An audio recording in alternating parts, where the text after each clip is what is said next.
Hey, I'm Kai, and today I'm going to be checking out the NuX Atlantic, their all-in-one delay and reverb workstation. For a quick overview on the NuX Atlantic, there are two different sides to this pedal. There's a delay side and a reverb side. Each of these sides have three respective modes each. On the delay side, we have an analog style delay, we have a worn out sounding tape delay, as well as a much cleaner digital delay. For the reverb side, we have the choice of spring, plate, and hall. While this is a very basic set with nothing fancy like a cloud reverb or a reverse delay for instance, this will cover your fundamentals. The reverb side of the unit only has two knobs. There's a level which controls the amount of reverb in the mix, as well as a decay which controls the length of the reverb.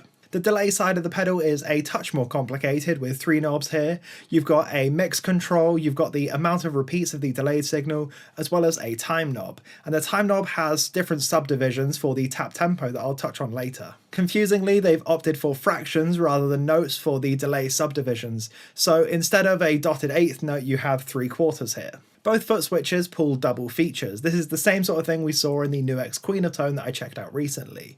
The delay can also be used as a tap tempo, and the reverb side can be held for a shimmer. There's no tap and hold to activate the tap tempo on this. Instead, it uses their smart tap feature, which essentially is the pedal guessing whether you're bypassing the pedal or tapping in a tempo. I was a little bit worried about misfires on this, especially when I first got the unit, but I found it to be fairly stable as long as you're pretty quick on the release when you're tapping in the tempo. The reverb has a shimmer mode, but I'm not a major fan of this as I don't really like shimmer delays, especially when it's on a tap and hold thing with a major pre-delay. On the top of the unit we have a series/parallel switch which will change the routing of the delay and reverb, whether you want the delays to run into the reverbs or run them both separately so they don't muddy each other up. The line level to instrument level switch on the top can be quite handy, especially if you're wanting to use it as outboard gear on a studio or if you're wanting to use it with synths for instance. It's got a mono input and a stereo output, as well as a micro USB port for updating the firmware.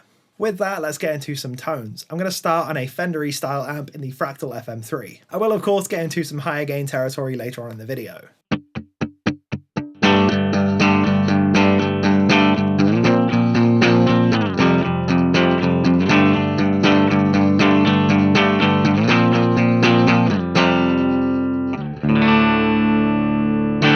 As you can hear, it's not a super clean tone. I like to run it just on the very edge of breakup, where it starts to distort as I pick in harder.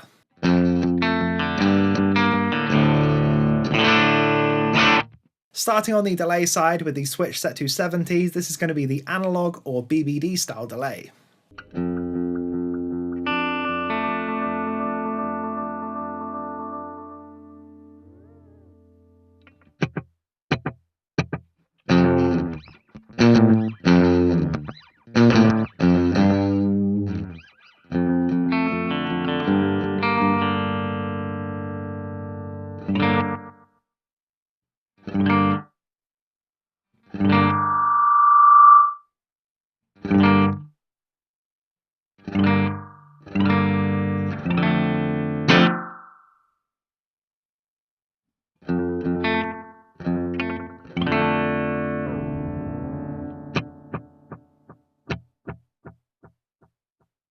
I'm finding with this delay that the time knob all the way up is still a fairly quick sounding delay, but you do get some extra length when you use the tap tempo.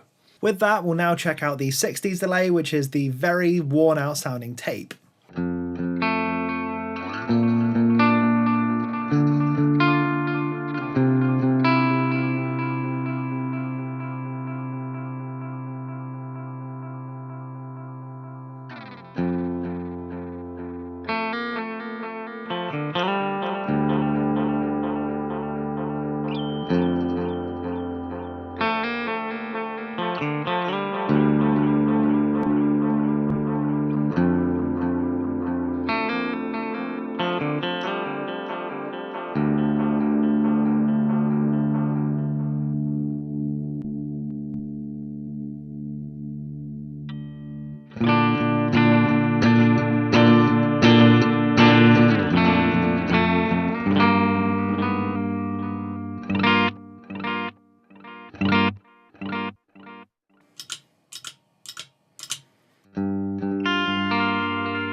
I don't mind that one at all, but I think it starts to warble out a little bit too much for me. I do kind of wish I had more control over this. Let's check out the 80s delay and then we'll move on to some reverbs. The 80s delay is the digital delay.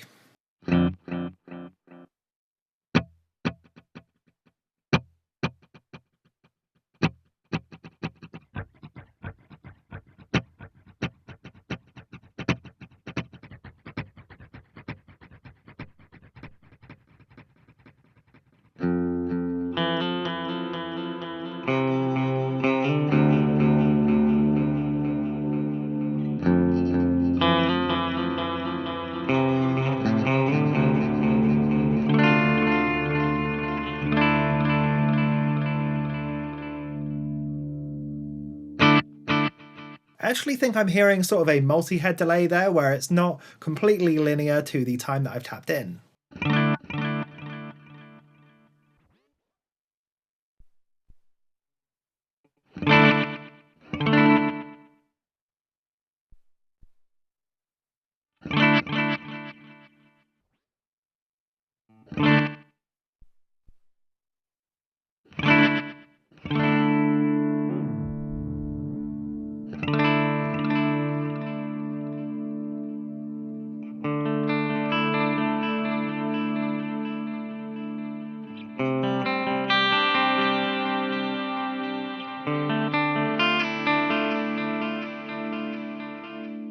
I've dialed it in on the 70s delay with about 5 or 6 audible repeats, and let's see what I've got with this.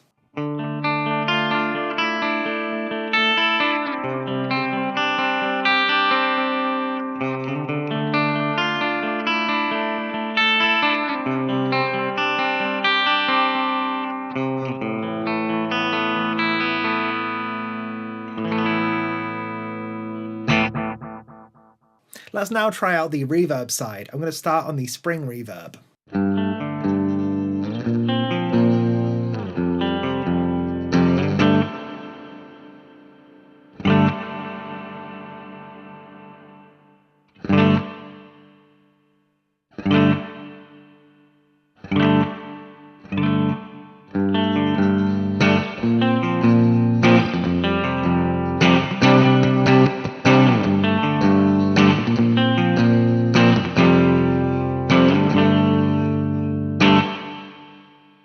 Now we'll check out the plate reverb, which is my personal favourite style of reverb.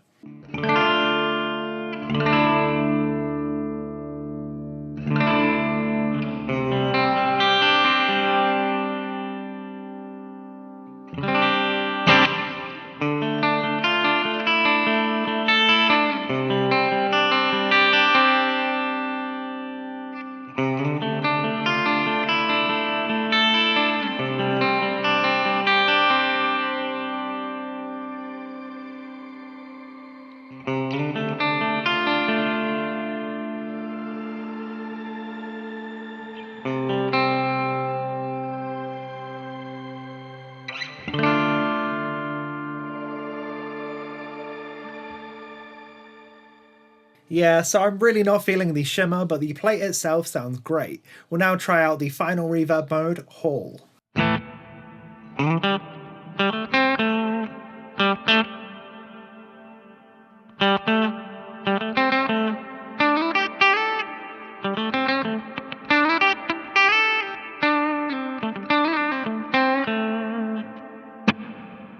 I'm hearing a lot of pre-delay on the Hall especially that I'm not really vibing with myself and would love to have this on a separate knob, but I totally understand that this pedal was trying to keep it as simple as possible.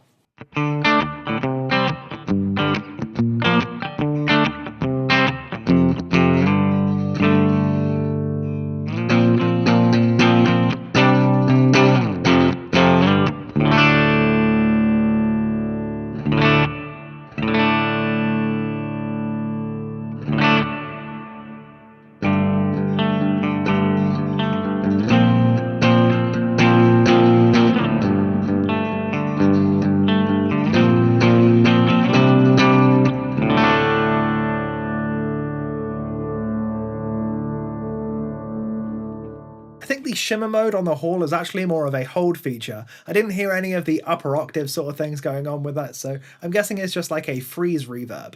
To get into some stacking tones now, I'm going to run the 80s delay and the plate reverb for some studio clean sort of stuff. I'm currently running them in series, so the delay is running into the reverb.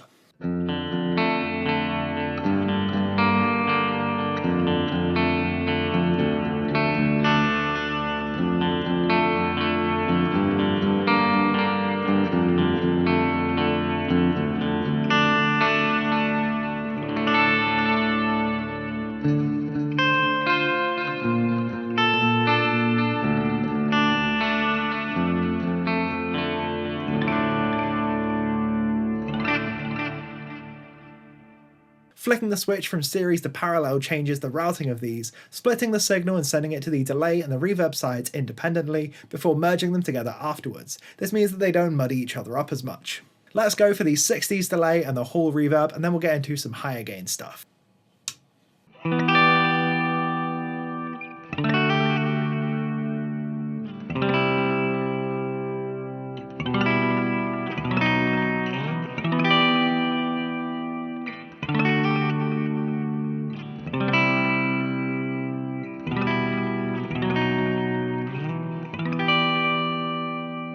This has already taken a little bit longer than I thought, so I'm going to rapid fire through a few more tones. I've got the JVM model set up in the fractal, and I'm running the NuX Atlantic into the front end of it for some bigger, ambient, grungy sort of things. Let's hear what that's like dry.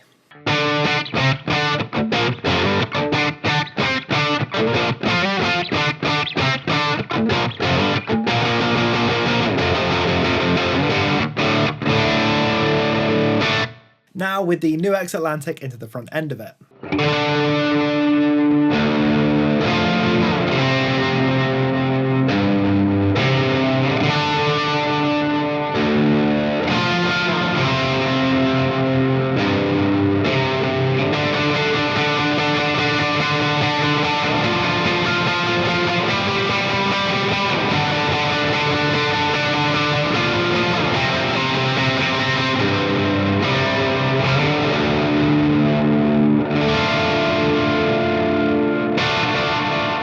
Ramping up the gain even more, I've set up a big muff before the NuX Atlantic. Of course, here's that one dry.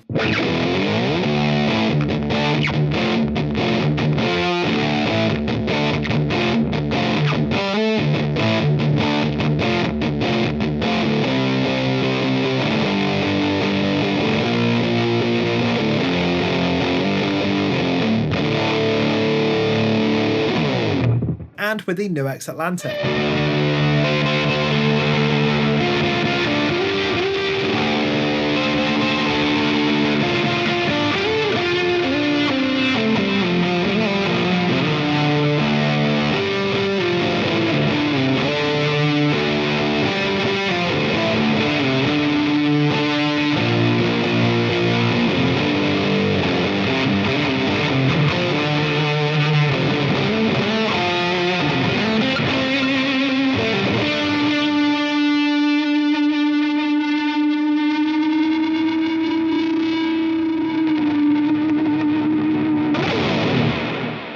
So before my conclusion, I need to mention that this is a sponsored video. NuX sent me this pedal to check out. However, of course, this is going to be my honest opinion on the matter. I will give my pros and cons, and NuX don't get to see this video before it goes live.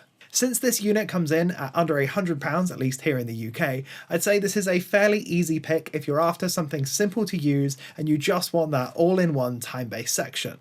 As someone who really likes to deep dive into parameters and tweak things like I do in the Fractal FM3 for instance, I find myself sort of needing a few extra things out of this unit that it doesn't have to offer. Some of them are things like a high cut for the reverb, because I find that it can get quite bright quite quickly and there's no way to dial back the tone on it. I'd also like a modulation control for the delay section, especially on the analog delay and the tape delay, as these can naturally sort of modulate a bit and I'd like to be able to dial that in or out. I don't have any real complaints for the unit though. I think these are just my personal things of how I'd spec out a much bigger unit. This is a very simple thing to use and it's so easy just to get up and running with it. I kind of wish that the time knob had better indicators, because you really need to be dead on over the top of it to be able to see what you've got selected for the tap tempo. I also think they could have expanded the time range on the knob itself, as all the way up isn't the maximum available delay time for the unit. I think most players would be able to find a use for this pedal on their pedal board. I reckon I'd probably stack it with something like a Walrus Ambient, for instance, so that I can get much bigger cloud reverbs out of it, but this does the fundamentals really, really nicely.